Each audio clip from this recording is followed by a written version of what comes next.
Ramzan special রেসিপিতে আজকে আপনাদের সাথে শেয়ার করছি বিফ কাবাব। হ্যালো এভরিওয়ান, আসসালামু আলাইকুম। সবাইকে ওয়েলকাম করছি পিঙ্কিস কিচেনের নতুন একটি ভিডিও দেখার জন্য। তো আজকে তৈরি করে দেখাবো আপনাদেরকে খুবই সহজে বিফ কাবাব, এবং কিভাবে এটাকে ফ্রোজেন করেও রাখতে পারবেন সেটাও দেখিয়ে দিব। তো এখানে প্রথমে আমি হাড় ছাড়া মাংস নিয়ে নিয়েছি, গরুর মাংস। গুলোকে খুবই ছোট ছোট টুকরো করে প্রথমে এটা আমরা সেদ্ধ করে নেব। সেদ্ধ করার সময় এখানে দিয়ে দিয়েছি আদা রসুন বাটা, আর গুঁড়া মশলার মধ্যে দিয়ে দিয়েছিলাম হচ্ছে মরিচ গুঁড়া, ধনিয়া গুঁড়া, জিরা গুঁড়া, গরম মশলা গুঁড়া, দিয়ে দিয়েছিলাম স্বাদ মতো লবণ, আর কয়েকটা আস্ত কাঁচা মরিচ। তো সেদ্ধ হতে যেহেতু অনেকটা বেশি সময় লাগবে, এই জন্য ওই প্রসেসটা আমি আপনাদের সাথে শেয়ার করিনি। তো মাংসটা সেদ্ধ হওয়ার পরে আমি এখানে এটাকে আধা ঘন্টার জন্য ডিপ ফ্রিজে রেখে দিয়েছিলাম। এটা কিন্তু কোনো ফ্রোজেন হয়নি, আধা ঘন্টা পরে বের করে নিয়েছি। জাস্ট মাংসগুলো একটু শক্ত হয়েছে, এতে করে ব্লেন্ড করতে সুবিধা হবে। তো আমি এখানে অল্প অল্প করে মাংস দিয়ে ব্লেন্ডারে ব্লেন্ড করে নিচ্ছি। চেষ্টা করবেন হচ্ছে খুবই মিহিভাবে মাংসগুলো ব্লেন্ড করার জন্য, তাহলে হচ্ছে কাবাবটা খুবই স্মুথ হবে। তো আমার কিন্তু সবগুলো মাংস ব্লেন্ডারে ব্লেন্ড করা হয়ে গেছে। এখন এর মধ্যে দিয়ে দিচ্ছি আমি সয়া সস, দিয়ে দিচ্ছি টমেটো সস, এরপর এখানে দিয়ে দিচ্ছি আমি একটা আস্ত ডিম। ডিমটা হচ্ছে রুম টেম্পারেচারেই ছিল, তো ওই ডিমটা দিয়ে দিচ্ছি এখানে কাবাব চিনি গুঁড়ো। চেষ্টা করবেন অবশ্যই কাবাব চিনি গুঁড়োটা ব্যবহার করার জন্য, এতে করে কিন্তু কাবাবের খুবই সুন্দর একটা ফ্লেভার আসবে। এরপর এখানে দিয়ে দিচ্ছি কাঠবাদাম ও কাজু বাদাম। এটা আমি তাওয়াতে কিছুটা টেলে নিয়েছিলাম, তো ওইটা গুঁড়া করে নিয়েছি ব্লেন্ডারে, তো ওই গুঁড়াটাও দিয়ে দিচ্ছি। তারপরে এখানে দিয়ে দিচ্ছি হচ্ছে পেঁয়াজ বেরেস্তা, যেহেতু এটা আমরা ফ্রোজেন করে রাখবো এই জন্য এখানে কোনো কাঁচা পেঁয়াজ ব্যবহার করছি না। দিয়ে দিচ্ছি এখানে কাঁচামরিচ কুচি, কিছুটা ধনেপাতা কুচি, আর সামান্য পরিমাণে পুদিনা পাতা কুচি।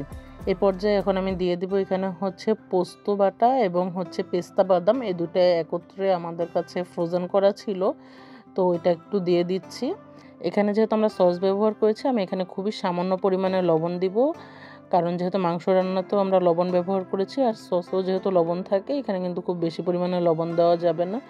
তো এছাড়া আমি এখানে আর এক্সট্রা কোনো মশলাই ব্যবহার করব না। আজকের কাবাবটা কিন্তু আমি খুবই অল্প মশলা দিয়ে তৈরি করব, আর এই কাবাবটার ভিতরে যেহেতু আমরা কোনো ধরনের বুটের ডাল বা পাউরুটি বা হচ্ছে টোস্ট বিস্কুটের গুঁড়া দিব না, এতে করে কিন্তু কাবাবটা এমনিই খেতে অনেক বেশি মজা হবে। এখন এটাকে আমি খুব ভালোভাবে মেখে নিচ্ছি। কাবাবের সাথে সবগুলো উপকরণ যখন খুব ভালোভাবে মিক্স হয়ে যাবে, তখন হচ্ছে আমি হাতে কিছুটা পরিমাণে সয়াবিন তেল লাগিয়ে এখন একে একে করে হচ্ছে আমি সবগুলো কাবাব তৈরি করে নিচ্ছি।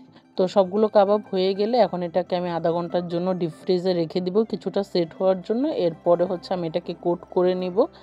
তো আজকে হচ্ছে এখানে কোট করার জন্য আমি 2টা ডিম নিয়ে নিয়েছি, তারপরে এখানে সামান্য পরিমাণে লবণ দিয়ে ডিম দুটাকে ফেটে নিয়েছি। আর আজকে হচ্ছে এটাকে আমি চিনি ছাড়া টোস্ট বিস্কুটের গুঁড়ার সাথে হচ্ছে কোট করব, তো ওইটাও নিয়ে নিয়েছি। তো আধা ঘন্টা পরে হচ্ছে আমি কাবাবটা বের করে এখানে একে একে করে সবগুলো কোট করে নিচ্ছি।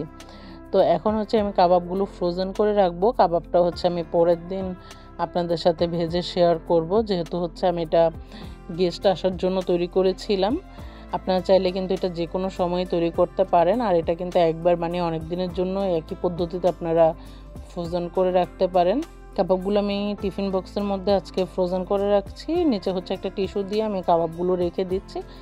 আর এরপরে হচ্ছে আমি কাবাবগুলো পরের দিন ভেজে নিয়েছিলাম। এখানে হচ্ছে ফ্রাই প্যানের মধ্যে আমি দিয়ে দিয়েছি তেল। তেলটা যখন মাঝারি গরম হবে, খুব বেশি গরম করব না, তখন একে একে করে আমি সবগুলো কাবাব দিয়ে দিচ্ছি।